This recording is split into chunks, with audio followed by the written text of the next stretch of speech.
At that time, I was a first lieutenant, U.S. Air Force, stationed at Malcolm Air Force Base, Montana. I was trained and assigned duties as a missile launch officer for the Minuteman I intercontinental ballistic missile. I was designated Deputy Missile Combat Crew Commander and part of a two-man crew. My commander at that time was Lieutenant Frederick Mywell. He's now deceased. We were on duty inside the Oscar Launch Control Center, a concrete capsule located about 60 feet underground. We had operational control over 10 Minuteman nuclear missiles. Each missile operates independently and has its own source of primary and backup power systems. It is important for you to note that the command and control for these missiles was entirely located within the capsule.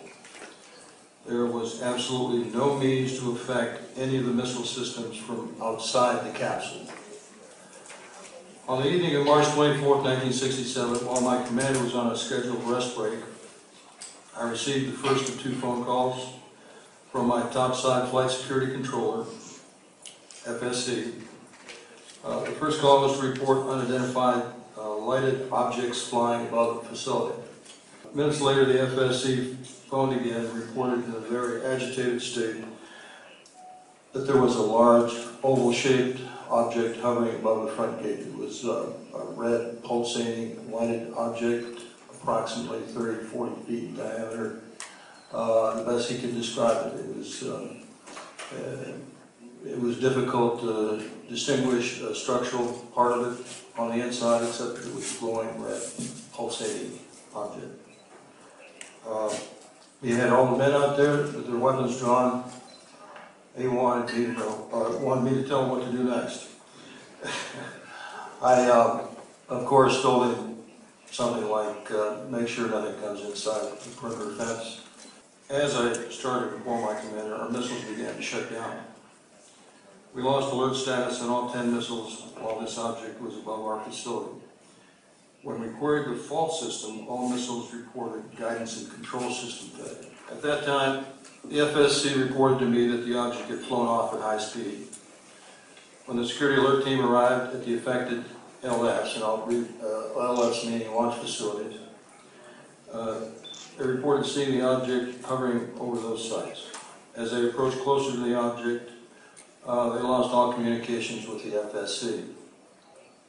After speaking to the wing command post, Lieutenant Mywell informed me that the same thing happened at another flight. At that time, I assumed that meant that night, but it turns out what he meant was it happened at another flight about a week earlier. They reported that the objects were above them, and at that point the missiles started shutting down, disabled. Recently, let's say 2010, there was a shutdown of 50 missiles at Francis E. Warren Air Force Base. This was announced by the Air Force. It was announced that there was eventually announced that it was a computer glitch. Now, I'm very worried about that. I'm not sure I believe that, but we do have witnesses that have come forward, both civilian and Air Force, that said they saw an object in the sky at the time of the shutdowns. This is still being investigated, but these incidents are still going on. These objects know in great detail how our missiles operate. They know ours, but we don't know theirs. That's right, and they can shut down our missiles at any time. They have proven that. They know in great detail how they operate, and so if you release that information to the public, what do you say then about, what kind of defense do we have against these things? The greatest thing that's happened is more people have come forward. You heard Bruce Fenstermacher and Mr. Schindel say that as a result of my appearing on public broadcasting programs, they decided to go ahead and come out. So, again, if there are others out there that want to come forward and feel they can, deal with this, because there is still a ridicule factor involved, it's going to help this, disclosure eventually. And you had 30 years to reflect on the incidents of what occurred that day at the base. And in your head, do you believe that it's an extraterrestrial presence that is causing that interference? Yes, definitely not of this earth because of the way it flew. I was an aircraft certification engineer for over 22 years. I worked for FAA. I was in Air Force.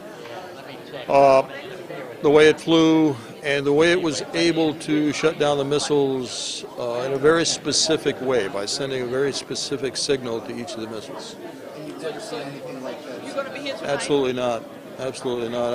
I don't even imagine that something like that we would have today if it was ours in some way. Otherwise, we wouldn't worry about other people having nuclear weapons. We could just shut them down anytime we wanted to. Have you ever feared reprisal for coming out, sharing your story, almost gathering the troops, and thinking that either the Air Force or any other body would try to further suppress your story?